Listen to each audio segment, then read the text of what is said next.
في نهائي كأس العالم 2006 دخلت فرنسا بقيادة زيدان وإيطاليا بقيادة كانافارو في معركة كروية تشبه الحرب أكثر من مباراة. افتتحت فرنسا التسجيل مبكراً عبر زيدان من ركلة جزاء نفذها بلمسة ساحرة ارتطمت بالعارضة ونزلت داخل المرمى، لكن إيطاليا ردت سريعاً برأسية قوية من ماركو ماتيراتزي أعادت اللقاء إلى نقطة البداية. منذ ذلك الهدف تحولت المواجهة إلى صراع تكتيكي شرس، كل فريق يبحث عن ثغرة ولو صغيرة في دفاع الآخر. حاولت فرنسا الاعتماد على مهارة زيدان وهنري، بينما اعتمدت إيطاليا على صلابة الدفاع وذكاء الهجمات المرتدة.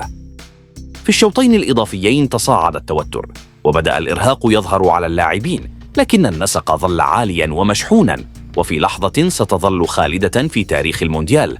تلقى زيدان بطاقة حمراء بعد نطحة شهيرة لماتيراتزي غيرت ملامح المباراة. واصلت فرنسا القتال رغم النقص، لكن الدفاع الإيطالي بقي صلباً حتى صافرة النهاية، لتتجه المباراة إلى ركلات الترجيح، حيث تألقت إيطاليا وسجل لاعبوها بثبات، بينما أضاع تريزيغيه الركلة الحاسمة.